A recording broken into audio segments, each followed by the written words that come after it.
కీర్తనల గ్రంథము మొదటి కీర్తన ప్రారంభ 6వ వచనాన్ని ఒకసారి మనం చూస్తే, నీతిమంతుల మార్గము యెహోవాకు తెలియను, దుష్టుల మార్గము నాశనమునకు నడుపును. ప్రియమైన వారలారా, నేటి దిన మన పాఠం ఏంటి అంటే, నీతి మార్గమా దుష్టుల మార్గమా? ఏ మార్గముని మనం అనుసరించవలసిన వారమై ఉన్నాం? నీతి మార్గము నిల్పును నన్నో, ఇక నీతి మార్గమున నిల్పును నన్నో, నీతి లేని నాకు తన సునీతి దయచేయున్, స్వనీతి నింద్రుంచున్, గనుక నాకేమీ కొదువా నాదుడుండా. ఏంటంట దైవజనులు పాడారు, రాశారు, నీతి మార్గమున నిల్పును నన్ను, నీతి లేని నాకు తన సునీతిని దయచేసి స్వనీతిని త్రుంచివేయును. అంటే మనలో ఏముంటది అంటే స్వనీతి ఉంటది. నేను నీతిమంతుడిని అని నువ్వు అనుకుంటా ఉన్నావంటే అది ఏ నీతి అంటే అది స్వనీతి. దైవజనులు ఈ పాఠము తెలియజేస్తూ చెప్పిన మాట ఏంటంటే, 3 నీతులు ఉన్నాయన్నారు. ఎన్ని నీతులు? 3. ఒకటి ప్రియమైన వారలారా స్వనీతి, రెండవది దుర్నీతి, మూడవది సునీతి. స్వనీతి ఎవరిది అంటే మానవుడిది అన్నారు. ఎవరిదంట? ఆ మానవుడు స్వనీతి పరుడు. అంటే నాకు నేనే నీతిమంతుణ్ణి అని చెప్పుకునేవాడే గాని, ప్రియమైన వారలారా అటు వారిని ఏమంటారు అంటే స్వనీతి పరులు. మానవుడు స్వనీతి పరుడు, సాతానుడు దుర్నీతి పరుడు. సాతానుడు ఎవరంట? దుర్నీతి పరుడు. ప్రియమైన వారలారా దేవుడు ఎలాంటి వాడు అమ్మా? సునీతి పరుడు. సు అంటే మంచి, మంచి నీతి పరుడు, ఆయన తప్ప వేరెవరు లేరు. కాబట్టి ప్రియమైన వారలారా మానవుడు స్వనీతి పరుడు, సాతానుడు దుర్నీతి పరుడు, దేవుడు సునీతి పరుడు. చెప్పండి, 3 మాటలు చెప్పాను నేను ఇప్పుడు, ఒకసారి చెప్పండి. మానవుడు ఏ నీతి పరుడు? స్వనీతి పరుడు, బాగా చెప్పారు. సాతానుడు దుర్నీతి పరుడు, బాగా చెప్పారు. దేవుడు సునీతి పరుడు, అంటే మంచి నీతి పరుడు. కాబట్టి మరి పరిశుద్ధ గ్రంథంలో వ్రాయబడినటువంటి మాట కూడా ఏంటి అంటే, మన నీతి అంట ఎలా ఉంటది అంటే మురికి గుడ్డ వలె ఉంటది అన్నారు. ఎలా ఉంటదంట మన నీతి? మనం ఏమనుకుంటామంటే అయ్యో నేను చాలా నీతిమంతుడండి అనుకుంటాం. కానీ మన నీతి దేవుని దృష్టికి ఎలా ఉంటది అంటే ఎలా ఉంటది? మురికి గుడ్డ వలె ఉంటది అన్నారు. కాబట్టి ప్రియమైన వారలారా ఇక్కడ పరిశుద్ధ గ్రంథంలోని వాక్యము ద్వారా తెలియజేస్తూ ఉన్న మాట, నీతిమంతుల మార్గము యెహోవాకు తెలియనో, దుష్టుల మార్గము నాశనమునకు నడుపును. కాబట్టి ప్రియమైన వారలారా నేటి దినాన మనం జ్ఞాపకం చేసుకుంటే మనకు ఈ లోకంలో 2 రకాల మార్గాలు కనబడతా ఉంటాయి. ఏంటయ్యా అంటే, ఒకటేమన్నా ప్రియమైన వారలారా మరి నీతి మార్గం ఒకటి కనబడతా ఉంటది. రెండవది ఏమన్నా మరి అవినీతి మార్గం, అనగా దుష్టుల యొక్క నీతి మార్గం కనబడతా ఉంటది. దుష్టుల యొక్క మార్గం. ఏ మార్గంలో మనం వెళ్ళాలి? ఏమండి, ఏ మార్గంలో వెళ్ళాలో మనకు తెలియనప్పుడు ఎవరి మార్గంలోకి రావాలా? అందుకే యోహాను సువార్త 14:6లో ప్రభు ఏమంటాడు? నేనే సత్యము, నేనే జీవము, నేనే మార్గము, నా ద్వారా తప్ప ఎవడునో నా తండ్రి వద్దకు చేరలేడు. కాబట్టి ప్రియమైన వారలారా ఆయన మార్గం ఎలాంటిది అంటే అది సునీతి మార్గం. కాబట్టి ఆయన మార్గంలోనికి మనల్ని చేర్చాలనేది దేవుని యొక్క ఆశ. కాబట్టి మనం ఏ నీతిలో ఉన్నామో స్వనీతిలో ఉన్న మనలను ఆయన తన సునీతిలోనికి తీసుకుని వెళ్ళడానికి ప్రయత్నం చేస్తూ ఉన్నాడు. కాబట్టి ప్రియమైన వారలారా ఈరోజు మన పాఠంలో మనము ఏ నీతిలో ఉన్నాం, ఏ నీతిలో ఉండాలి? చూడండి, ఏం పాఠం అని చెప్పాను నేను మీకు ముందు? ఏమ్మా, నీతి మార్గంలోనా అవినీతి మార్గం, దుష్టుల మార్గం? ఏ మార్గాన్ని మీరు ఎంచుకుంటారు? నీతి మార్గమే. చూద్దాం మీ నీతి ఎలాంటిదో, ప్రభు చెప్పే నీతి ఎలాంటిదో కూడా చూద్దాం. ప్రియమైన వారలారా మీ నీతి ఎలాంటిదో ఒక మాటలో చెప్పచ్చు. మీ పిల్లలకి స్కూల్ క్యారేజీ కట్టేటప్పుడు ఆ క్యారేజీలో వాడికి కావలసినవి పెట్టినప్పుడు ఆ క్యారేజీలో పెట్టినవి నువ్వు అక్కడవే తినరా నానా అని చెప్పేవాళ్ళు కాక 10 బిస్కెట్లు పెట్టా నువ్వు అక్కడ తిని 9 బిస్కెట్లు నీ ఫ్రెండ్స్ అందరికీ ఇవ్వు అనేవాళ్ళు ఎంతమంది ఉంటారు చెప్పండి? ఉంటారా? ఇప్పుడే నీతిమంతులు అన్నారు. మన నీతి అందుకే దేవుని దృష్టికి ఎలా ఉంటుందంట? మురికి గుడ్డ వలె ఉంటది. కాబట్టి ప్రియమైన వారలారా, దాదాపుగా చూడండి, ఈ రోజు భయంకరమైన పరిస్థితులు మనం చూస్తా ఉన్నాం. పిల్లలను పెంచడంలో చాలా విఫలమవుతా ఉన్నాం. మనకు తెలియకుండానే విఫలమవుతున్నాం. ఎలా విఫలమవుతా ఉన్నామంటే, నేను అంత ముందు కూడా మీకు చెప్పాను ఏంటంటే, పిల్లల్ని మనము పెంచే విధానంలో ఏం చేయాలి అంటే, వాళ్ళకు ముందు కుటుంబంలో ఉన్న విలువలు తెలియజెప్పాల.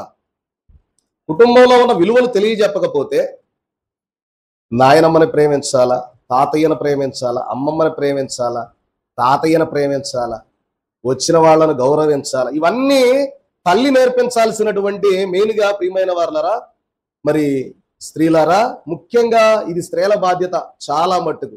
పురుషుడి బాధ్యత కూడా కొంత మట్టుకు ఉంటది, కానీ ఎక్కువ స్త్రీ తన బిడ్డను సంకనెత్తుకొని పాలిచ్చే నాట నుండే ఈ బుద్ధులన్నీ కూడా నేర్పించాలి. కానీ మనమేమి నేర్పిస్తామంటే, ఏదో ఆటకాయతనంగా కాస్త ఏదో సరదాగా వాడు మాట్లాడుతూ ఉంటే బాగుంటుందని నేర్పిస్తాం. వాడి మైండ్లో అయ్యే సెట్ అయిపోతుంది. కాబట్టి ఈరోజు చాలా మటుకు కుటుంబాలు విచ్ఛిన్నం అవ్వటానికి, అనాథాశ్రమాలు పెరగడానికి, వృద్ధాశ్రమాలు పెరగడానికి గల కారణాలు ఏంటి అంటే, తల్లిదండ్రులకు బిడ్డలకు మధ్య ఒక ప్రియమైన వారిలో ఒక మంచి సంబంధం లేకపోవటమే. ఈరోజు చూడండి, భయంకరమైన పరిస్థితులు మనం లోకంలో చూస్తా ఉన్నాం. ఎక్కడ చూసినా కూడా మరి వృద్ధాప్యంలో ఉన్న తల్లిదండ్రులు ఎంతమంది అనాథాశ్రమాల్లో ఉన్నారు. ఒకసారి ఎప్పుడైనా మీకు కుదిరితే, ఎంతమంది ఎక్కడో ఒకసారి ఉండేది అనాథాశ్రమం, వృద్ధాశ్రమం. ఇక చూస్తే బీభత్సంగా పెరిగిపోయినాయి వృద్ధాశ్రమాలు. బాగా డబ్బున్నవాడే తీసుకెళ్లి వృద్ధాశ్రమంలో తల్లిని తండ్రిని పెడుతున్నాడు. ఏంటి మరి? చూడండి, ప్రభు అన్నారు ఏమని అంటే, మీరు ఏ కొలతతో కొలుస్తున్నారో అదే కొలత మీకు కూడా అన్నాడా లేదా ప్రభు? మీరు ఏ కొలత కొలుస్తున్నారో అదే కొలత మీకు కొలవబడుద్ది, జాగ్రత్త. కాబట్టి ప్రియమైన వారలారా, దేవుడు ఏం తెలియజేస్తా ఉన్నాడంటే, మనము బిడ్డలు, అందుకే ఇందాక మీకు ఎఫ్ఎస్సి పత్రిక చదివిచ్చా కదా, ఒకసారి చూడండి. 6వ అధ్యాయంలో రాయబడిన మాట, ఎఫ్ఎస్సీలకు రాసిన పత్రిక 6వ అధ్యాయము ప్రారంభ వచనాల్లో చూడండి ఏమని రాశారు. పిల్లలారా, ప్రభునందు మీ తల్లిదండ్రులకు విధేయులై ఉండుడి, ఇది ధర్మమే. నీకు మేలు కలుగునట్లు నీ తండ్రిని తల్లిని సన్మానింపు, అప్పుడు నీవు భూమి మీద దీర్ఘాయుష్మంతుడు వగుదువు. ఇది వాగ్దానంతో కూడిన ఆజ్ఞల్లో మొదటిది. ప్రభువు చెప్తూ ఉన్నటువంటి మాట ఏంటంటే, నీ తల్లిని నీ తండ్రిని సన్మానించాలా. ఇది మొదటి ఆజ్ఞ, చాలా ప్రాముఖ్యమైనది. ఎందుకంటే యేసుక్రీస్తు ప్రభు వారు కూడా ఆయన శిలువ మరణానికి అంటగొడతా ఉన్నప్పుడు, కొండ మీద ఉన్నప్పుడు తల్లి బాధ్యత ఎవరికి అప్పగిచ్చాడండి? ఆయన మరణమవుతూ ఉండగా తన అపోస్తలుడిగా ఉన్న స్నేహితుడైనటువంటి సోదరుడైనటువంటి యోహాను గారికి తన యొక్క బాధ్యతను అప్పగించాడు. అంటే తల్లిదండ్రులకు ఆయన ఇచ్చినటువంటి విధేయత లాంటిది అని మీకు తెలియజేస్తూ ఉన్నాను. అలాగే ఇంకా అంటూ ఉన్నారు, తండ్రులారా మీ పిల్లలకు కోపము రేపక ప్రభు యొక్క శిక్షలోను బోధలోను వారిని పెంచండి. ఏం చేయాలంట? పిల్లల్ని ఎలా పెంచాలి? అర్థం అవుతుందంటారా? మరణాత, తండ్రులారా మీ పిల్లలకు కోపము రేపక ప్రభు యొక్క శిక్షలోను బోధలోను వారిని పెంచండి. అంటే వారికి ఏం చేయాలంటే, ముందు వాళ్ళకి ప్రేమ నేర్పండి, ఎలా ప్రేమించాలి. అంటే తల్లిదండ్రుల ఎడల, పెద్దల ఎడల గౌరవ భావం అనేది పిల్లలకు మనం నేర్పిస్తూ ఉంటే రేపు మనల్ని వాళ్ళు ప్రేమిస్తారు. వాళ్ళు మనల్ని చూస్తూ ఉంటారండి. మనం ఏం చేస్తా ఉన్నామో కొద్ది కాలం అయ్యాక వాడు కూడా అదే చేస్తూ ఉంటాడు. కాబట్టి మనం జాగ్రత్తగా ఉండాలి. కాబట్టి చూడండి, ఈరోజు ఒకవేళ చిన్న పిల్లోడు తండ్రి సిగరెట్ తాగుతా ఉన్నాడు అనుకోండి, పిల్లోడు చూస్తా ఉన్నాడు అనుకో, కొద్ది కాలం పోయాక వాడికి కాస్త ఎవరి బలం వచ్చాక వాడు తాగుతూ ఉంటాడు. ఏం చేస్తారు? పెద్దోడు అయ్యాక తండ్రి ఏం చేయగలుగుతాడు చెప్పండి? ఏం చేయలేం. కాబట్టి ప్రియమైన వారలారా, మనము బిడ్డల విషయంలో చాలా జాగ్రత్త కలిగి ఉండాలి. అలాగే ఇతరులైన వారికి, చూడయ్యా మేము ఆల్రెడీ ముసలం అయిపోయాం, మాకెందుకు నేను పిల్లలు మేంచేదంటే, మీ మనవాళ్ళ విషయంలో జాగ్రత్తగా ఉండండి. వాళ్ళ కూర్చోబెట్టి దేవుని కథలు చెప్పండి, ఎలా ప్రేమించాలో చెప్పండి. కాబట్టి ప్రియమైన వారలారా, దేవుని వాక్యం సెలవిస్తా ఉన్నది. తిమోతి గారిని తీసుకుంటే, తిమోతి అమ్మ ఇద్దరు నేర్పిందే తిమోతి గారు గొప్ప ఉన్నతమైన పరిచర్య చేయడానికి సహాయపడింది. కాబట్టి ప్రియమైన వారలారా, ఈ విషయాలను మనం జాగ్రత్తగా గమనించుకోవలసిన వారమై ఉన్నామని మీకు ప్రేమతో మనవి చేస్తూ ఉన్నాను. చూడండి, మనం గమనించినట్లయితే ఇక్కడ మొదటి కీర్తన ప్రారంభ వచనాల్లో వ్రాయబడినటువంటి మాట మనం గమనిస్తే, దుష్టుల ఆలోచన చొప్పున నడవక, పాపుల మార్గమున నిలువక, అపహాసకులు కూర్చుండు చోటన కూర్చుండక, చూడండి ఇక్కడ ఏం తెలియజేస్తా ఉన్నారయ్యా అంటే, ప్రియమైన వాళ్ళరా, ఇక్కడ 3 మార్గాలుగా కనబడతా ఉన్నది. ఏంటంటే, ఒకటి దుష్టుల ఆలోచన చొప్పున నడవద్దు, రెండవదిగా చూస్తే పాపుల మార్గమున నిలవద్దు, మూడవది అపహాసకులు కూర్చొండు చోటున కూర్చుండవద్దు.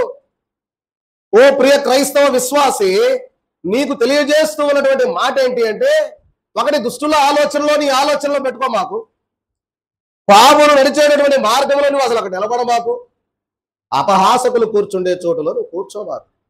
అంటే ఎలా మొదలవుద్ది ఇది అంటే, ప్రియమైన వాళ్ళరా, నడవడంతో ప్రారంభమై కూర్చోవడంతో ముగుసుద్ది అన్నారు. ఏంటంటే నడవడంతో ప్రారంభమై ఏం చేస్తా ఉంటాం, అలా నడుస్తా వెళతాం, అట్లా పోగానే అయ్యో 4 మాటలు నిలబడతాం, ఆ 4 మాటలు వింటాం, ఇదేదో బాగానే ఉందని కాసేపు కూర్చో, ఏమైపోద్ది ఆటోమేటిక్గా, ఇక ఆ మాటల్లో పడిపోతాం మనం. కానీ ఏం చెప్తా ఉన్నాడు ఇక్కడ వాక్యంలో కీర్తనాకారుడు అంటే, లోక సంబంధమైన విషయాలను నువ్వు తలదూర్చొద్దు, నీకు అనవసరం అది. దుష్టుల ఆలోచన చొప్పున నువ్వు ఏం చేయొద్దు, నడవద్దు, పాపుల మార్గంలో నీవు నిలవద్దు.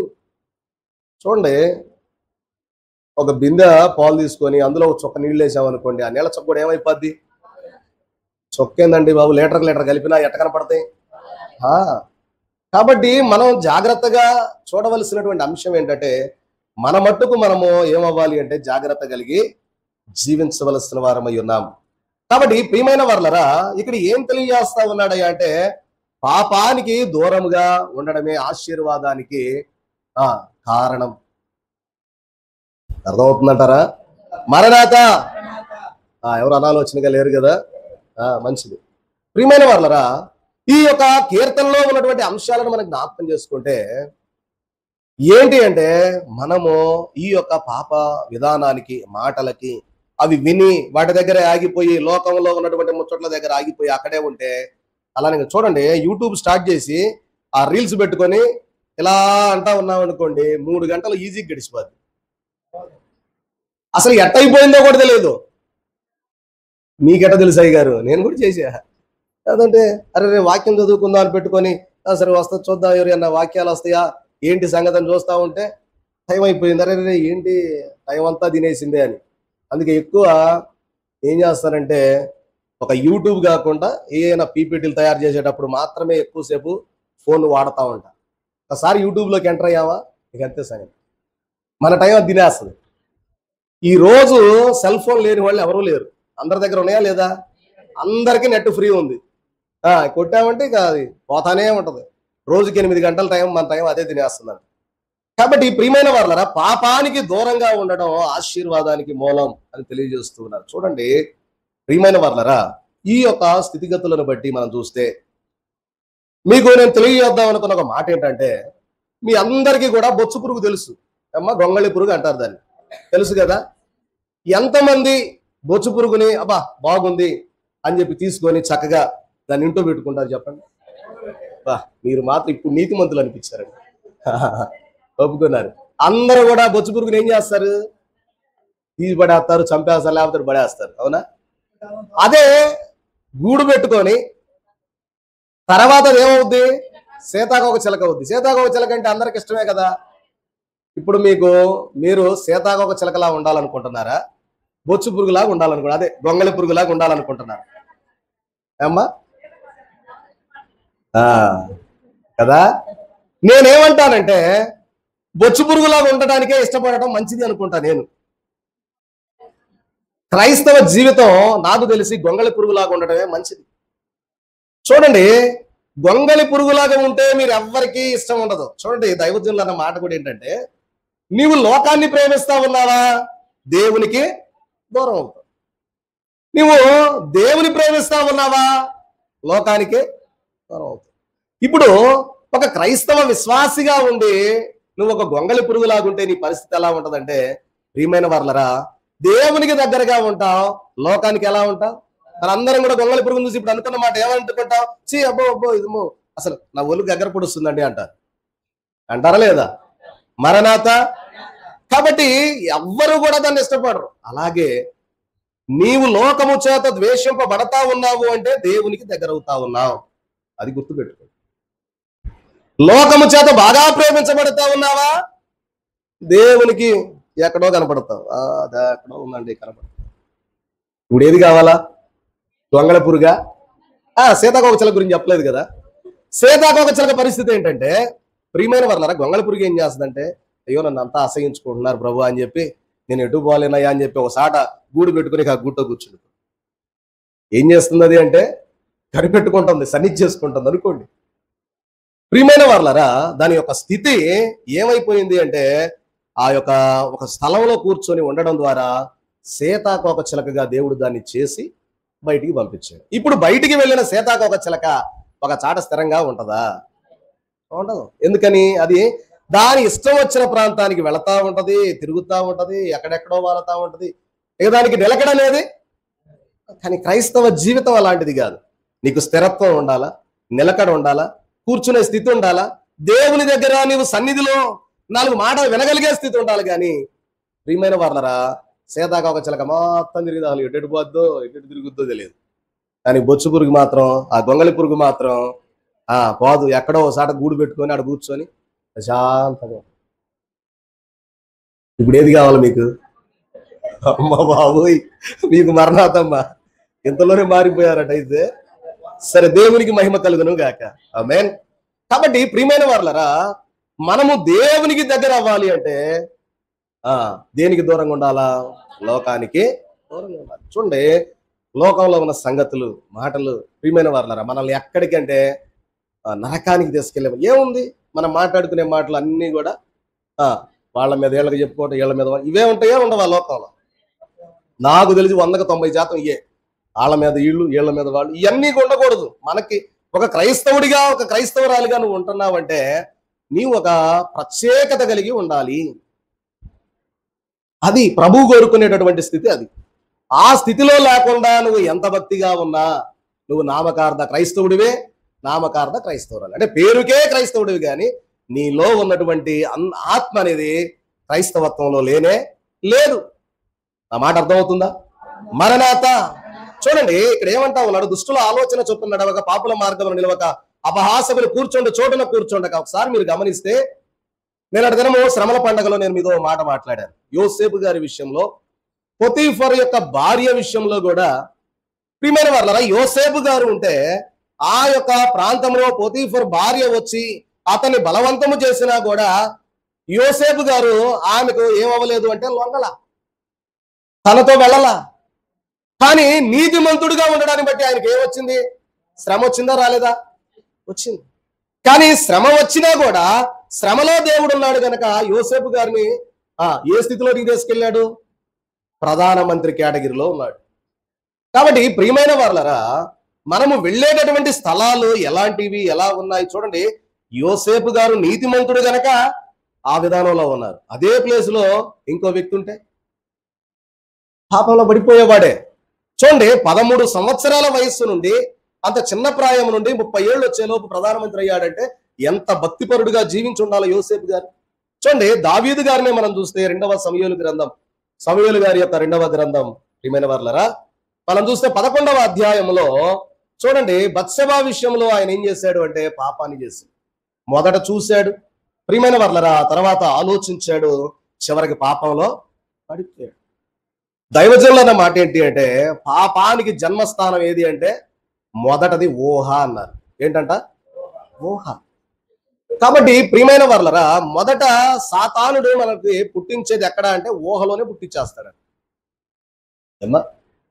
కాబట్టి మనం ఊహ విషయంలో చాలా జాగ్రత్త. అందుకే దైవజనులు పాటలో రాశారు, ఊహలోని పాపములను ఒప్పుకొనుము తండ్రి ఎదుట, ఊహలోని పాపములను ఒప్పుకొనుము తండ్రి ఎదుట, దేహములో పలకవి దిగుచు నిన్ను బాధ పెట్టును ఏకాంత స్థలము కోరుము, దేవుని ప్రార్థింప ఏకాంత స్థలము చేరుము. అందుకే ఊహయా, నా ఊహలో కూడా నేను ఈరోజు ఏ పాపము చేశానో దేవా అని రాత్రి పడుకునే ముందు పాపాలు ఒప్పుకొని పడుకో, ప్రశాంతంగానే నిద్రపోతాం.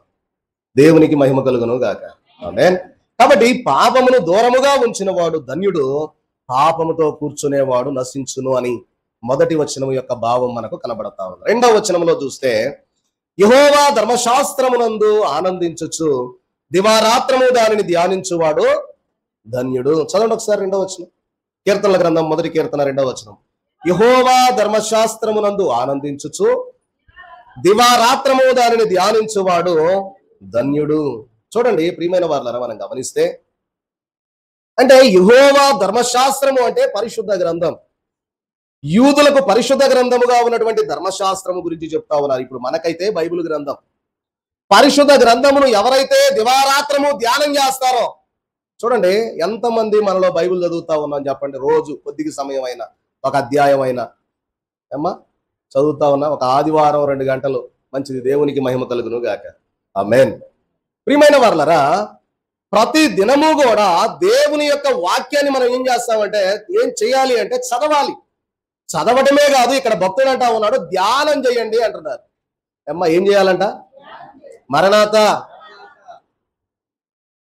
సౌండ్ రాలా గట్టిగా, మరణాత. వెరీ గుడ్, బాగుంది. ప్రియమైన వారలారా, అంటే మధ్య మధ్యలో మిమ్మల్ని అలర్ట్ చేయాలి, లేకపోతే మీరు నిద్రపోతారు నా భయం. కాబట్టి ప్రియమైన వారలారా, చూడండి దేవుని యొక్క వాక్యాన్ని చదవడం కాదు కానీ దాన్ని ఏం చేయాలంట? వాక్యాన్ని ధ్యానం చేయాలి. ప్రియమైన వారలారా, చూడండి ధ్యానం చేయడం ఏంటి అంటే, మనం ఒక దాన్ని ఏమంటారు, దగ్గు రాకుండా ఉండటానికి ఒక కరక్కాయ ముక్క తీసుకొని నోట్లో వేసుకున్నాం అనుకోండి, అదేమవుద్ది? సపరెత్తా ఉంటే లాలాజలం వస్తుంది, మింగుతా ఉంటాం, దగ్గు తగ్గిపోద్ది. తెలుసా మీకు కరక్కాయ? ఒక పలుకు తీసుకొని నోట్లో వేసుకొని సపరెత్తా ఉంటే లాలాజలం వెళ్ళిపోయి దగ్గు రాకుండా కంట్రోల్ చేస్తుంది. చూడండి ప్రియమైన వారలారా, అలాగే మనం ఏం చేయాలి అంటే వాక్యంలో నానాలి. ఏమవ్వాలంట? వాక్యంలో నానాలి. ధ్యానం అంటే నానబెట్టడం అన్నారు. ఏంటంట ధ్యానం అంటే? నానబెట్టడం. మినువులు మీరు నానబెట్టకుండా ఇసిరారనుకోండి, ఒదుగు వచ్చిద్దా పిండి? ఏమ్మా రాదు. బాగా నానబెట్టిన తర్వాత రుబ్బారనుకోండి, అప్పుడు ఏమవుద్ది? బాగా ఒదిగిద్ది. ఇడ్లీ కూడా బాగా మెత్తగా, బాగా తెలుస్తా సంగతి. అయితే నేను ఏమంటానంటే ప్రియమైన వారలారా, పరిశుద్ధ గ్రంథము తెలియజేస్తూ ఉన్న మాట ఏంటి అంటే, దేవుని వాక్యాన్ని ధ్యానం చేయాలి. అంటే చదివిన వాక్యం మీద మనం మోకరించి దేవుని సన్నిధిలో కూర్చున్నప్పుడు ఇంకా అనేకమైన విషయాలు దేవుడు మనకు తెలియజేస్తాడు. కాబట్టి ప్రియమైన వారలారా, యెహోవా ధర్మశాస్త్రమునందు ఆనందించుచు దివారాత్రము దానిని ధ్యానించువాడు ధన్యుడు. కాబట్టి కేవలం చదవడం కాదు కానీ దాన్ని ఏం చేయాలి? వాక్యాన్ని ఏం చేయాలంట? ధ్యానించుకోవాలి. ధ్యానం వల్ల జ్ఞానం కలిగిద్ది అబ్బాయి అన్నారు. అమ్మా చెప్పండి, ఏం కలిగిద్ది? ధ్యానం వలన జ్ఞానం కలుగుద్ది అన్నారు. యెహోవా యందు భయభక్తులు కలిగి ఉండుట జ్ఞానమునకు మూలము అన్నారు. కాబట్టి జ్ఞానము రావాలి అంటే ఏం చేయాలా? అమ్మా గట్టిగా చెప్పట్లా మీరు? డౌట్ ఉందా మీకు ఎవరికన్నా? కాబట్టి ప్రియమైన వారలారా, జ్ఞానం కావాలి అంటే ధ్యానం చేయాలి అన్నారు. చూడండి ఈ మధ్య కాలంలో నరేంద్ర మోడీ గారు, ప్రధానమంత్రి గారు కూడా యోగా అని పెడుతున్నారు. మీ అందరికి తెలిసిందే. అమ్మా యోగా అంటే ఏంటి? అది ధ్యానం. అంటే శ్వాస మీద దృష్టి పెట్టడం అన్నమాట. శ్వాస పీల్చుకోవడం, వదలడం, దాని మీద దృష్టి పెట్టి కూర్చొని ఒక నిర్ణీత ప్రాంతంలో, ప్లేసులో యోగా చేస్తున్నారు. అదేంటి అంటే ధ్యానం. ప్రియమైన వారలారా, అలాగే మన జీవితాలలో కూడా మనము దేవుని వాక్యం మీద ధ్యానం చేసుకోవలసిన వారమై ఉన్నాం. మంచిది. కాబట్టి మనం గమనించినట్లయితే దానియేలు గ్రంథము 6వ అధ్యాయం 10వ వచనంలో చూస్తే, ఇక్కడ రాజైనటువంటి నెబుకద్నెజరు గారు ప్రియమైన వారలారా మరి ఒక ఆజ్ఞ జారీ చేశాడు. ఏంటి అంటే, ఆయన ఆ యొక్క చేయించినటువంటి విగ్రహానికి తప్ప దేనికి మీరు మొక్కకూడదు అనేటటువంటి అంశాన్ని తెలియజేసినప్పుడు దానియేలు గారు ప్రియమైన వారలారా ఆ చేసిన దినాన్ని ఆయన తన యొక్క గృహానికి వెళ్ళి, తానుండే మరి గదికి వెళ్ళి యెరూషలేము వైపు తలుపులు తీసుకొని మోకరించి ప్రార్థన చేశాడు. రోజుకి ఎన్ని పర్యాయాలు చేసేవాడు ప్రార్థన? దానియేలు గారు 3 సార్లు, రోజుకి 3 సార్లు ప్రార్థన చేసేవాడు. ఆ మాట 6:10లో మనకు కనబడతా ఉంటది. కాబట్టి ప్రియమైన వారలారా, ఎన్ని ఇబ్బందులు వచ్చినా, అడ్డంకులైనా కొద్ది సమయం దేవుని వాక్యం చదువుకోవడం ద్వారా మన ఆత్మీయ స్థితి ఏమవుద్ది అంటే మెరుగుపడుద్ది. చూడండి అలాగనే యెజ్రా గ్రంథంలో కూడా చూస్తే, యెజ్రా గ్రంథం 7వ అధ్యాయం 10వ వచనంలో చూస్తే, ప్రియమైన వారలారా, యెహోవా ధర్మశాస్త్రమును యెజ్రా అనేటటువంటి వ్యక్తి క్షుణ్ణంగా నేర్చుకున్నవాడు, దానిని ఆచరిస్తూ ఉన్నవాడు, దానిని అనేకులకు తెలియజెప్తా ఉన్నవాడు. ఇశ్రాయేలీయుల జనాంగం అంతటికీ కూడా యెజ్రా గారు ఏంటి అంటే దేవుని మాటలు తెలియజెప్పేవాడు. ఇదిగో ఓ ఇశ్రాయేలీయులారా జాగ్రత్త, ఇదిగో దేవుని గ్రంథంలో ఇలా రాయబడింది, మీరు అలా చేయొద్దు, జాగ్రత్త అని యెజ్రా గారు ధర్మశాస్త్రమును కూర్చున్నటువంటి సంగతులు చెప్తా ఉన్నాడు. అంటే ముందు ఆయన ఏం చేశాడు అమ్మా? ధ్యానం చేశాడు, చదివాడు. ఒకసారి మనకు చదివితే అర్థం కాదు ఏది కూడా వాక్యం. 1కి 3 సార్లు 4 సార్లు చదివితే ఆ వాక్యం అర్థం అవుద్ది. దాన్ని ధ్యానం చేసుకుంటే ప్రియమైన వారలారా మనకు దేవుడు మంచి జ్ఞానాన్ని ఇస్తాడు. అయ్యా మాకు ఉదయం లేస్తే ఇవాళంటే ఆదివారం కాబట్టి ఏదో గుడికి వచ్చాం, రోజు ఇటు రావాలంటే కష్టం కదా. ప్రియమైన వారలారా ఒక వాక్యం చదువుకోండి, మీరు పనికి పోయిన కాడ ఆ వాక్యం గురించి ధ్యానం చేస్తాం, మీ పని చేసుకోండి. కలుపు తెస్తా ఉన్నారు, ధ్యానం చేసుకోండి, ఏముంది, అంతేనా కాదా? మీరు ప్రత్యేకంగా సమయం అంతా కూర్చొని చేసేదానికంటే మీ పనులు చేసుకుంటానే దేవుని వాక్యాన్ని ధ్యానం చేసుకోవచ్చు. వాక్యం పెట్టుకోండి, పాటలు వింటా ఉండండి, మీ పని చేసుకోండి, వేరే వార్తలు ఏం పడవు కదా చెవులో. కాబట్టి ప్రియమైన వారలారా మనం జాగరూకత కలిగి మనలను మనం ఏం చేయాలి అంటే మనమే కాపాడుకోవాలి, ఇంకొకళ్ళు ఎవరు కాపాడు. నన్ను పాశ్యం గారు కాపాడదు, పాశ్యం గారు నేను కాపాడు, అంతేనా? నా మట్టుకు నేనే వినాలని ఆసక్తి ఉండాలా, వింటా ఉండాలా, వినగా దేవుడు వేరే ఆలోచన లేకుండా చేస్తాడు. 2 రోజులు అసలు బైబిల్ అన్ని పక్కన పెట్టేసి సరదాగా ఏ పిక్నిక్ అని అయ్యని అని అన్ని తిరిగి అవి చూసి వచ్చాం అనుకోండి, ఏముంటది మైండ్లో నుంచి డిలీట్ అయిపోతుంటది. కాబట్టి ప్రతిదినం, అందుకనే ఇక్కడ భక్తుడు రాసిన మాట, దివారాత్రము దానిని ధ్యానించువాడు ధన్యుడు. కాబట్టి ప్రియమైన వారలారా వాక్యములో మనము ఆనందము కలిగి జీవించాలి. 3వదిగా చూస్తే 3వ వాక్యము, అతడు నీటి కాలువల యోరను నాటబడినదై ఆకువాడక తన కాలమందు ఫలమిచ్చు చెట్టు వలె ఉండును, అతడు చేయునదంతయో సఫలమగును. చూడండి ఇక్కడ ఏమంటా ఉన్నాడంటే ఎవరైతే అలా చేస్తారో, ఎలాగా దివారాత్రము దేవుని వాక్యమును ధ్యానం చేస్తా ఉంటారో అట్టివాడు, ఎట్టివాడు? ప్రతిరోజు దేవుని వాక్యాన్ని ధ్యానం చేసే అట్టివాడు. అంతేగాని ధ్యానం చేయని వాడి గురించి చెప్పట్లా.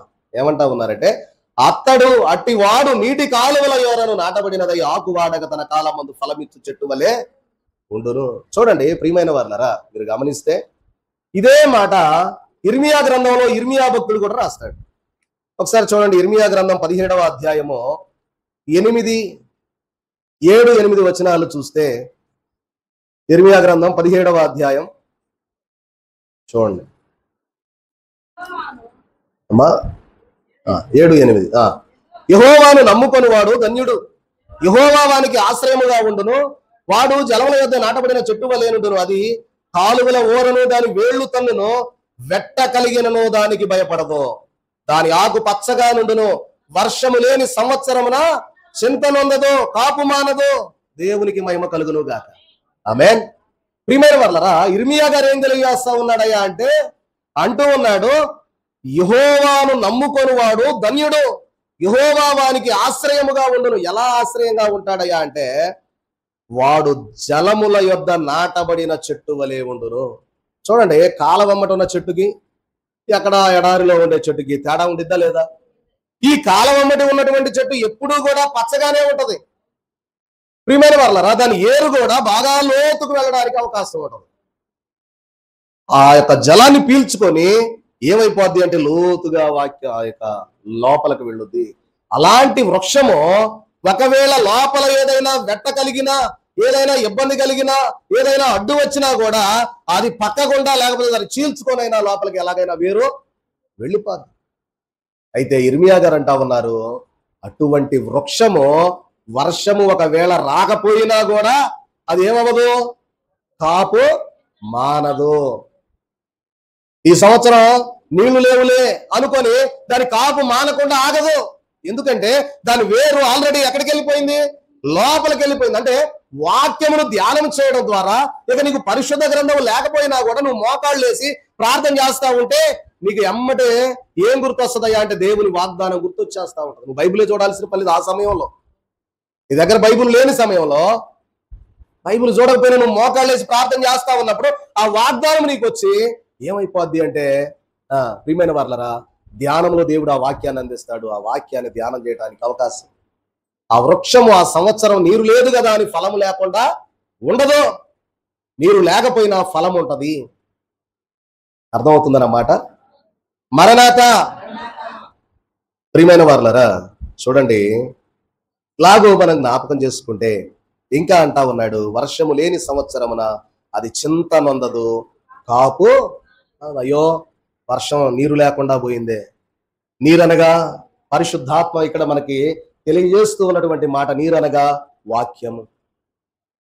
కాబట్టి ఎవరైతే బాగా దేవుని యొక్క వాక్యాన్ని ధ్యానం చేస్తారో ప్రియమైన వర్లరా, అటు వారు మరి నీరు లేని సమయంలో చింతనందరూ, కాపు కూడా మానదు అని తెలియజేస్తున్నారు. కాబట్టి అటువంటి విధానము కలిగి మనము జీవించవలసిన వారమై ఉన్నామని దేవుని వాక్యం మనకు సెలవిస్తా ఉన్నది.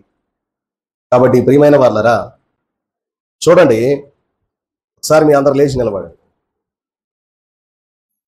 ప్రియమైన వర్లరా, మనం గమనించినట్లయితే దేవుని వాక్యాన్ని ధ్యానం చేస్తూ ఉన్నటువంటి మనము ఏంటయ్యా అంటే, ఒకటి, దేవుని వాక్యాన్ని మనం ధ్యానం చేస్తూ ఉన్నప్పుడు లోతుగా మనం వెళితే ఆ లోతులో ఉన్నటువంటి విధానాన్ని బట్టి ప్రియమైన వర్లరా, ఒకవేళ నీకు ఆ రోజు పరిశుద్ధ గ్రంథం చేతిలో లేకపోయినా, ఒకవేళ ఆ సమయంలో నీకు వాక్యం చెప్పేవారు లేకపోయినా, చూడండి, రానయ్యున్న దినాలు బహుభయంకరమైన దినాలు నేను గత వారం మీకు తెలియజేశాను. కాబట్టి మనము పరిశుద్ధ గ్రంథమును మన యొక్క ప్రియమైన వర్లరా, మన ఆలోచనలో, మన జ్ఞానంలో, మన యొక్క హృదయంలో భద్రపరుచుకునే విధంగా ఉండాలి. అప్పుడే దేవుని యొక్క వాక్యమును మనము ధ్యానం చేయగలుగుతాం. మోకాళ్ళు వేసి ప్రార్థన చేస్తూ ధ్యానం చేసుకుంటా ఉన్నప్పుడు దేవుని యొక్క వాక్యము మనలోనికి ఊరే ఊటగా ఉండాలి. చూడండి, మనకున్నటువంటి పెద్ద సమస్య ఏంటంటే, ఆదివారమే మనం గుడికి వస్తాం నార్మల్గా, మిగిలిన వారం అంతా పనులకు వెళ్తాం, అక్కడ మాటలు చెప్పుకుంటా ఉంటాం. మనం మోకాళ్ళు వేస్తే మనకు గుర్తొచ్చే పనులన్నీ కూడా అయ్యే సహజంగా జరిగేది అదే. అయితే దానిని మనం అధిగమించాలంటే నేనే మరి వాక్యంలో ఉన్న రీతిగా చెబుతూ ఉన్న మాట ఏంటంటే, ప్రతిదినం ఒక వాక్యం తీసుకోండి. ఆ వాక్యం ఒక 2 సార్లు చూసుకోండి, బాగా 4 సార్లు 5 సార్లు చూసుకోండి, నేర్చుకోండి. దాన్నే తీసుకొని మీ పని చేసుకున్నంతసేపు దాన్ని కాస్త బాగా వేసి ఏం చేయాలా, బాగా రుబ్బాలి. రుబ్బటం అంటే జ్ఞాపకం చేసుకోవాలి. ఏంది అయ్యగారు వచ్చిన కాడ నుంచి ఇడ్లీ పిండి రుబ్బటం, మినపప్పు అంటున్నారు, టిఫిన్ చేయకుండా వచ్చారు కొంపదీసి అనుకున్నారు. అమ్మా, మీ అందరికీ మరణాత. వాక్యాన్ని అలా ధ్యానం చేయడం ద్వారా ఏమవుద్ది అంటే, ఇంకా మన హృదయంలో అది స్థిరంగా నిలబడిపోద్ది. మీరు ఎవరికన్నా 10,000 అప్పించి మర్చిపోతారా? అలాంటి వాళ్ళు ఎవరైనా ఉంటే నాకు చెప్పండి, తీసుకోవడానికి నేను రెడీగా ఉన్నాను. ఇచ్చి మర్చిపోతానంటే కాబట్టి అది మర్చిపోము. మనం దేవుని వాక్యం ఎందుకు మర్చిపోతా ఉన్నామంటే, దృష్టి మనం దీని మీద పెట్టడం లేదు. కాబట్టి మనకు అది ఏముండదు అంటే జ్ఞాపకం ఉండదు. కాబట్టి ప్రియమైన వారలారా, మనం జాగ్రత్తగా దేవుని వాక్యాన్ని అశ్రద్ధ చేయకుండా నేర్చుకోవాలి. అట్టివాడు ఎలా ఉంటాడు అంటే, ఆకువాడక తన కాలమందు ఫలమిచ్చు చెట్టు వలె ఉంటాడు. చూడండి, చెట్టు ఎప్పుడూ కూడా నీటి కాలువల యోరను నాటబడినప్పుడు ఆ చెట్టు ఎప్పుడూ కూడా వడబడిపోవడం అనేది ఉండదు. కాబట్టి ప్రియమైన వారలారా, మనం కూడా అలాగ ఉండాలి అనేది దేవుని యొక్క ఆశ. కూర్చుందాం. ప్రియమైన వారలారా, చూస్తే ఇక్కడ మనం గమనించినట్లయితే ఈ యొక్క పాఠము తెలియజేస్తూ అన్నటువంటి మాట ఏంటి అంటే, అట్టి వాడు ఎలా ఉంటాడయ్యా అంటే మీకు ఉదాహరణ చెప్తా ఉన్నాను. చూడండి, ఆదికాండ గ్రంథము 22వ అధ్యాయంలో మనం చూస్తే అక్కడ మనకు అబ్రహాం గారు కనపడతారు. ఏమ్మా, ఆదికాండ గ్రంథం 22వ అధ్యాయంలో మనకు కనబడే వ్యక్తి అబ్రహాము గారు. చూడండి, అబ్రహాము గారికి ఎంత విశ్వాసం లేకపోతే తనకున్నటువంటి ఏకైక కుమారుణ్ణి దేవుడు బలిగా అర్పించమంటే అబ్రహాము గారు తన ఏకైక కుమారుని తీసుకొని మోరియా పర్వతానికి వెళ్ళి బలి అర్పించడానికి సిద్ధపడ్డాడు అంటే అబ్రహాము గారికి ఉన్న విశ్వాసం ఏంటి? ఎక్కడి నుంచి వచ్చింది ఆ విశ్వాసం? దేవునితో ఆయన నిత్యము ప్రియమైన వారలారా ఆయన సన్నిధి చేశాడు గనకనే, దేవునితో సహవాసం చేశాడు గనకనే దేవుడు అన్న మాట ఏంటి? అబ్రహాం గారిని నా స్నేహితుడు, నా స్నేహితుడైన అబ్రహాం ఏమన్నాడు? అంతేనా అన్నది? దావీదు గారిని ఏమన్నా నా హృదయానుసారుడు అన్నాడు, అబ్రహాము గారిని నా స్నేహితుడు అన్నాడు. అంత మాట ఎందుకు వచ్చింది అంటే దేవునితో అబ్రహాము గారికి ఉన్న సహవాసం. ఇస్సాకు గారిని బలివ్వడానికి అబ్రహాము గారు ఏ మాత్రము వెనకాడలా ఒక్కగానొక్క కుమారుడైనా 100 ఏళ్లకు పుట్టాడు. 100 ఏళ్లకు పుట్టినటువంటి కుమారుణ్ణి, యవన కాలంలోనికి వచ్చిన కుమారుని బలివ్వమంటే మారు మాట్లాడకుండా కుమారుణ్ణి ఎండబెట్టుకుని మోరియా పర్వతానికి తీసుకు బలి ఇవ్వడానికి సిద్ధం చేసి చేతులు కట్టి కాళ్ళు కట్టి కట్టెల మీద పడుకోబెట్టినప్పుడు మరి ఇస్సాక్ గారు ఏమైనా మాట్లాడారా? తండ్రి దగ్గర నేర్చుకున్న విధేయత. ఈరోజు మన బిడ్డలకు కూడా అటువంటి విధానాన్ని దైవ భక్తిలో మనం పెంచుతా ఉన్నప్పుడు తప్పకుండా ఆశీర్వాదం మనకు ఉండేది. చూడండి, అబ్రహాం గారిని ఎలా దీవించాడు దేవుడు. అబ్రహామా లెక్కేయగలవా? అబ్రహామా లెక్కేయగలవా? ఆకాశంలో నక్షత్రాలని లెక్కేయగలవా? సముద్రంలో ఇసుక చూడు, దాన్ని లెక్కేయగలవా? నీ సంతానం విస్తారంగా అయిపోదు. అప్పుడు ఇంకా పిల్లడు పుట్టక ముందే వాగ్దానం చేశాడు దేవుడు, అదిగో అట్లా అవుతారని. ఆ రోజు దేవుడు చేసినటువంటి వాగ్దానం ప్రియమైన వారలరా మరి ఎలా విస్తరించింది అంటే మనం గమనించినట్లయితే మరి అబ్రహాము గారికి ఉన్న విశ్వాసం ఎలా వచ్చిందంటే దేవునితో సహవాసం చేశాడు. ఈరోజు మనం కూడా దేవునితో సహవాసం చేయడం ద్వారా ఏమొస్తుంది అమ్మా? విశ్వాసం అధికమవుద్ది, దేవునిలో నిలబడగలుగుతాం. అలాగనే ప్రియమైన వారలరా పరిశుద్ధాత్మ తండ్రిని పొందుకున్న తర్వాత పేతురు గారు ప్రసంగం చేస్తే 3000 మంది రక్షింపబడ్డారు. అపోస్తుల కార్యముల గ్రంథం 2వ అధ్యాయంలో. అంటే పరిశుద్ధాత్మను ఎప్పుడైతే మనం పొందుకుంటామో అప్పుడు మనకు వచ్చేటటువంటి బలం, ఆత్మీయతలో బలం వస్తుంది. అప్పుడు దాకా పేతురు గారు పిరికి వాళ్ళలాగా దాక్కున్నాడు. బయట వాళ్ళు ఉన్నారు చంపేస్తారేమో, బయట ఇళ్ళు ఉన్నారు చంపేస్తారేమో, నేను లోపల దాక్కున్నవాడు ఎప్పుడైతే పరిశుద్ధాత్మను పొందుకున్నాడో అప్పుడు ధైర్యంగా బయటికి వెళ్ళి ప్రసంగం చేశాడు. 3000 మందిని రక్షించి. ఇదంతా దేనిని బట్టి అంటే దేవుని వాక్య గ్రంథములో ఉన్నటువంటి మాటలు మన హృదయంలో ఉండాలి. దేవుని యందు భయభక్తులు కలిగి మనము జీవించినప్పుడు ఆయన మనలను హెచ్చించేవాడిగా ఉన్నాడు. 4వదిగా చూద్దాం. 4వ వచనం మరి ముగించుకుందాం, సమయం అయిపోతుంది కనుక. ఒకసారి 4వ వచనాన్ని మనం చూస్తే కీర్తనలు, మొదటి కీర్తన 4వ వచనం. దుష్టుల అలాగునుండక గాలి చెదరగొట్టు పొట్టువలే నుందురు, కాబట్టి న్యాయ విమర్శలో దుష్టులను, నీతిమంతుల సభలో పాపులను నిలవరు. కాబట్టి ఇక్కడ ఏమి తెలియజేస్తా ఉన్నారయ్యా అంటే ప్రియమైన వారు, అందుకే నేను ఇందాక మిమ్మల్ని అడిగింది, మీరు నీతి మార్గంలో ఉంటారా? ఇంకోటి అవినీతి మార్గం లేదా దుర్నీతి మార్గంలో ఉంటారా? ఏ మార్గం? దుష్టుల మార్గం. నీతి మార్గమా దుష్టుల మార్గం? ఏ మార్గంలో మీ ప్రయాణం ఉంది అని అడిగితే మీరు అందరూ ఏం చెప్పారు? ఏమ్మా దుష్టుల మార్గం అన్నారా? మాట్లాడరే మరి. నీతిమంతుల మార్గమేనయ్యా. కాబట్టి మనం ఎలా ఉండాలి అంటే ఇక్కడ తెలియజేస్తూ ఉన్న మాట ప్రియమైన వారలారా చూడండి, 4వ వచనంలో అంటాడు, దుష్టులు అలాగుననుండక గాలి చెదరగొట్టు పొట్టువలే ఉంటారు, కాబట్టి న్యాయ విమర్శలో దుష్టులను, నీతిమంతుల సభలో పాపులు నిలవరు. ప్రియమైన వారలారా ఏం మాట్లాడుతా ఉన్నాడు చూడండి. బైబిల్ గ్రంథంలోనే మనకు చాలా ఉదాహరణలు ఉంటాయి. ఆదికాండ గ్రంథం 4వ అధ్యాయంలో చూస్తే కయ్యూను మనకు కనపడతాడు. కయ్యూను తన తమ్ముడైనటువంటి హేబేలును రాయి తీసుకొని నెత్తిని చంపేశాడు. దేవుడు వచ్చి అడిగాడు, ఏమయ్యా కయ్యూను, ఇది నీకు సరైందేనా? మీ అన్నను ఎందుకు చంపావు? మీ అన్న రక్తం నాకు మరపెడతావు అన్నది. ప్రియమైన వారలారా అంటే ఏం చేశాడు? తన తమ్ముడిని చంపడం అనేది భయంకరమైనటువంటి పాపం. అలా చేసిన దాన్ని బట్టి కయ్యూను ఏమైపోయాడు? చివరికి దేశదిమ్మరైపోయాడు. కాబట్టి దుష్టుల యొక్క మార్గం ఎలా ఉంటది అంటే అలా ఉంటదని చెప్తున్నాడు. ఎలా ఉంటది అంటే కోపం రేపుతాడు, ఏదో ఒకటి చేసేటట్టు. సాతానుడు ఊరుకోడు కదా, ఏదో ఒకటి చేస్తాడు, కోపం రేపుతాడు, వీళ్ళ మధ్య గొడవ పెడతాడు, కొట్టుకుంటారు, ఎవరు కూడా దెబ్బలు తగ్గితే మొత్తం హాస్పిటల్ పోతాడు, డబ్బులన్నీ గొల్లైపోతాయి, సంపాదించిన సంపాదన అంతా హాస్పిటల్ ఏముంది అయిపోయేలా. కాబట్టి మనం జాగ్రత్తగా చూడాల్సింది ఏంటి అంటే దుష్టుల యొక్క మార్గమున నడవక మనము ప్రియమైన వారలారా అంటూ ఉన్నమాట. దుష్టులు అలాగునుండ గాలి చెదరగొట్టు పొట్టు వలె కయ్యూను వలె దేశదిమ్మరులుగా అయిపోయి వెళ్ళిపోతారు. కాబట్టి నువ్వు జాగ్రత్తగా గుర్తుపెట్టుకోవాల్సింది ఏంటంటే న్యాయ విమర్శ. ఎప్పుడు పోయిన వారం నేను పాఠం చెప్పాను, నినివే పట్టణస్తులు నిలవబడి ఎవరితో? ఈ తరము వారితో విమర్శ దినమందు నిలబడి చెప్తా ఉంటే అప్పుడు మనం ఏం చేయాలా? మారు మనసు పొందకపోతే నేలకొని నిలబడాలి. తిట్టుకో, ఏం చేస్తావు? ఆ రోజు అనలేదులే, తిట్టుకో, ఏం చేస్తావు? తిట్టుకో అనాల్సిందే తప్ప ఏమి చేయలేవు. కాబట్టి ప్రియమైన వారలారా మారు మనసు అనేది చాలా ప్రాముఖ్యమైనదని తెలియజేస్తూ ఇక్కడ ఏమంటాడంటే దుష్టులు అలాగునుండక గాలి చెదరగొట్టు పొట్టువలే నుందురు, కాబట్టి న్యాయ విమర్శలో దుష్టులు, నీతిమంతుల సభలో పాపులు నిలవరు. కాబట్టి న్యాయ ప్రియమైన వాళ్ళారా, న్యాయ విమర్శలోనికి వచ్చినప్పుడు దుష్టులు ఏమైపోతారు అంటే నిలబరు, పడిపోతారు. నీతిమంతుల సభలోనికి వచ్చినప్పుడు పాపులు నిలబడలేరు. కాబట్టి మనము జాగరూకత కలిగి ఉండాలి. చూడండి, ఎస్తేరు గ్రంథం 7వ అధ్యాయంలో కూడా మనం చూస్తే అక్కడ మనకు హామాను కనపడతాడు. మీకు ఆ పాఠం చెప్దాం అనుకున్న, వాస్తవంగా ఈ సెప్టెంబర్ మాసంలో ఒక 10 రోజులు మరి స్త్రీలకు ప్రత్యేకంగా ఒక 10 రోజులు కార్యక్రమం పెట్టి కనీసం జూమ్ ద్వారా అన్న 10 రోజులు రోజుకు ఒక గంటే వాక్యం చెప్దాం అనుకున్నా. ఏంటంటే ఎస్తేరు గ్రంథం మొత్తం 10 అధ్యాయాలు ఉంది. రోజుకు ఒక అధ్యాయం చొప్పున రోజుకు ఒక గంట ప్రసంగం. మీకు ఎస్తేరు గ్రంథంలో చాలా గొప్ప మనం నేర్చుకోవాల్సిన చాలా గుణగణాలు చాలా ఉన్నాయి. చాలా స్త్రీలకు చాలా ప్రాముఖ్యమైనది. ఆ 10 అధ్యాయాలు 10 రోజులు చెప్దాం అనుకున్న సమయం అంతా గడిచిపోయింది. ప్రభు చిత్తం అయితే ఈసారి ట్రిప్లో అయినా ప్రయత్నం చేద్దాం. ఎస్తేరు గ్రంథం 10 అధ్యాయాలు 10 రోజులు, రోజుకు గంట అంతే. చూద్దాం, దేవుని చిత్తం ఈ సంవత్సరం లేదు.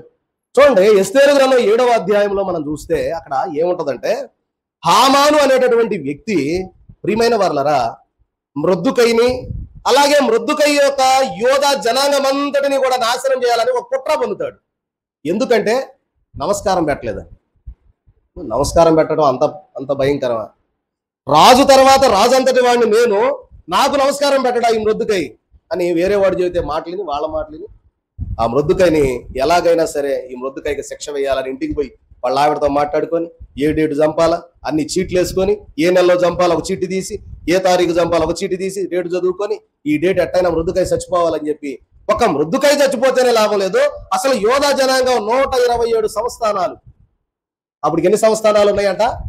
127 సంస్థానాలు. అంటే ఇంచుమించు మన భారతదేశం కూడా 127వ సంస్థానంలోదే. ఈ 127 సంస్థానాల్లో ఉన్న యూదులందరినీ చంపాలనేది హామాను కుట్ర.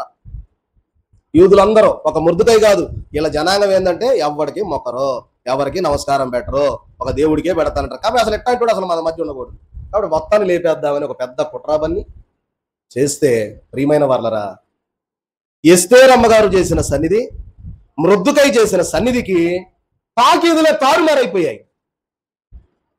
రాజు శాసనం చేశాడు, చంపేశాయి అని రాసి ముద్ర, ఉంగరం ముద్రతో ముద్ర కొట్టి ఇచ్చేసాడు. అంతే, నీ ఇష్టం వచ్చింది అన్నాడు. ఖజానాలో నీకు ఎంత డబ్బు కావాలో అంత డబ్బు తీసుకో అన్నాడు. ఇంచుమించుగా ఇప్పుడున్న కాలంలో అయితే కొన్ని వేల కోట్ల రూపాయల సొమ్ము తీసేసుకున్నాడు. అంత వెండి తీసుకున్నాడు హామాను. తీసుకొని చంపడానికి ప్రయత్నం చేయడానికి డబ్బంతా పంపించేశాడు. కానీ దేవుని కృప, సన్నిధి బలం, ప్రియమైన వర్లరా, మరి ఎస్తేరమ్మ గారు చేసిన సన్నిధి, మృద్దుకై చేసిన సన్నిధి, యోధా జనాంగం చేసిన సన్నిధి, ఈ ముగ్గురు చేసిన సన్నిధి దేవుడు హామాను యొక్క కుట్ర కొట్టివేసి, ఏదైతే మృద్దుకైన ఉరిదీయాలని ఒక ఉరికొయ్య తయారు చేశాడో అదే ఉరికొయ్యకు హామాను వేలాడదీసేశాడు. చూసారా, సన్నిధి ఏం చేసింది? తాకీదుల్నే తారుమారు చేసేసింది. చూడండి, మరి దేవుని యొక్క కృప, ఎస్తేరమ్మ గారు చేసిన సన్నిధి, రాణి ఎస్తేరు గారు మొత్తం తీసేసి మరి మామూలుగా సన్నిధిలో కూర్చొని తను మరి ఆ యొక్క వస్త్రము, ప్రియమైన వర్లరా, ధరించి గోనెపట్ట ధరించి బూడిదలో కూర్చొని ప్రార్థన. మృద్దుకై బాబాయ్ నువ్వు అక్కడ చేయి, నేను ఎక్కడ చేస్తా, యూదులకు చెప్పు, మనందరం ప్రార్థన చేద్దాం, దేవుడే సహాయం. కాబట్టి దుష్టుల మార్గం వంకరగా ఉన్నా నువ్వు సరిగా ఉండి సన్నిధి చేసి ప్రార్థన చేస్తే దేవుడు వాటన్నిటినీ తారుమారు చేస్తాడు. దేవునికి మహిమ కలుగును గాక. ఆమేన్. చివరిదిగా చూస్తే, ప్రియమైన వర్లరా, 6వ వచనం, మన ప్రారంభ వచనంగా చూస్తే, నీతిమంతుల మార్గము యెహోవాకు తెలియను, దుష్టుల మార్గము నాశనమునకు నడుపును. చూడండి, ప్రియమైన వర్లరా, ఈ 2 మాటలు చెప్పిన మాటలు ముగించేస్తా, సమయం అయిపోతుంది కనుక. ఏంటి అంటే ఇక్కడ ఏమంటా ఉన్నారంటే, నీతిమంతుల మార్గము యెహోవాకు తెలియను, దుష్టుల మార్గము నాశనమునకు నడుపును. చూడండి, దానియేలు గ్రంథములోనే మనకు కనబడే వాళ్ళు 3 బాలురు ఉంటారు, షడ్రక్, మెషక్, అబేద్నెగో. వీళ్ళు ముగ్గురు కూడా ఆ బొమ్మకు మొక్కమంటే మొక్కనంటారు. ప్రియమైన వర్లరా, దేవుడు మమ్మల్ని కాపాడినా సరే కాపాడకపోయినా సరే, మా దేవుడు మమ్మల్ని కాపాడతాడు. ఒకవేళ కాపాడకపోయినా ఏం దానికి మొక్కం. అరే మొత్తాన్ని చేసి అగ్నిగుండంలో అయ్యాను. రాజు మొత్తం కూర్చున్నాడు. వాస్తవంగా పీపీటీలు తయారు చేయాలి ఈరోజు, వీడియోస్ అవి సమయం లేదు. లేకపోయినట్టయితే మీకు మొత్తం పిక్చరైజేషన్ అంతా ఇచ్చేవాడిని, అర్థమయ్యేది ఇంకా బాగా. ప్రియమైన వర్లరా, మొత్తాన్ని తీసుకెళ్ళి అగ్నిగుండంలో ఏమంటే, ముగ్గురు తీసుకెళ్ళి అగ్నిగుండంలో వేస్తే కూర్చున్న రాజుకి ఎంతమంది కనపడ్డారు? 4 కదా. 4వ వాడి ఆడ నుంచి వచ్చాడరా, మనం వేసిన ముగ్గురిని కదా అని రాజల్ని, ఓ బాబు బయటికి రండి. ఏంది అంతమంది 4 ఉన్నారు అంటే, ఆ 4వ వాడు ఎవరంటే అది దూతలాగా కనపడతా ఉన్నాడు. దేవుడే ముగ్గురితో ఏమనయ్యాడు? 4వ వాడిగా వచ్చాడు. ఎందుకు? వాళ్ళు ఒకటే తీర్మానం చేశారు. ఇంకా యూదులు ఉన్నారు, అరే బాబాకండి, మీకు తెలియదు, వద్దు, వాడు చంపేస్తాడు, వాడు క్రూరుడు, వద్దులే, మీరు కూడా కూర్చోండి, మొక్కుతామని చెప్పండి అని, వద్దురా నా మాట ఏనండి అని ఆ యవనస్తులను ప్రేమించినటువంటి వారు కూడా వద్దులేండి, ఆగండి అనంటే బతికితే దేవుని కొరకు అయితే పోనీయండి. ఇప్పుడు చూసారా, విశ్వాసం, దేవుని మీద విశ్వాసం. వెళ్ళారు, అందులో పడ్డారు, మొత్తాన్ని దేవుడు కాపాడాడు. ప్రియమైన వాళ్ళారా, అంటే అంత గొప్ప విశ్వాసంలోనికి మనం నడిపించబడాలి. అది నీతిమంతుల మార్గం. చూడండి, ఇస్కరియోతు యోధాను చూడండి, ప్రభుతో సహవాసం చేశాడు, 3.5 సంవత్సరాలు తిరిగాడు, అన్నీ చూశాడు, అన్నీ పొందుకున్నాడు, అందరి చేత మనల్ని పొందాడు. ప్రభు దగ్గర ఉంటాడండి ఇస్కరియోతు యోధా, మరణాతయాన్ని మరణాత, అన్ని మనల్ని పొందాడు, ప్రభువుతో ఉన్నవాడు అనిపించుకున్నాడు. చివరికి ప్రభువునే ఏం చేశాడు? ఏం చేశాడు? ముద్దు పెట్టుకున్నాడు, అప్పగించేశాడు. చూసారా, దుష్టుల మార్గం ఎలా ఉంటది. కాబట్టి జాగ్రత్త కలిగి మనం ఉండాల్సింది ఏంటంటే, ఆయన సన్నిధిలో ఉన్నటువంటి మనము, ప్రియమైన వారలరా, నీతిమంతుల మార్గము యెహోవాకు తెలియను, దుష్టుల మార్గము నాశనమునకు నడుము. ఇస్కరియోతు యోధాని నాశనానికి నడిపిందా లేదా? మాట్లాడాలి. మరణాత.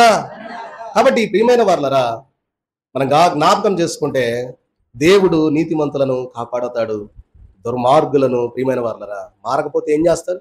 చివరిదాకా అవకాశం ఇచ్చాడా లేదా?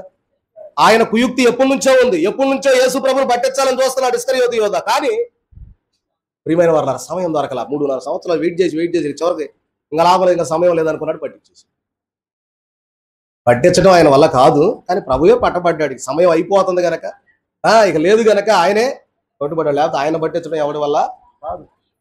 కాబట్టి ప్రియమైన వారలారా, ఇందు సారాంశం మనకేం తెలియజేస్తుంది? మొదటి కీర్తన అంటే, ఒకటి, ప్రియమైన వారలారా, మరి మిత్రులను మనము జాగ్రత్తగా ఎంచుకోవాలి, చెడు స్నేహము పాపములలో పడిపోకుండా ఉండాలని మనకు తెలియజేస్తా ఉంది.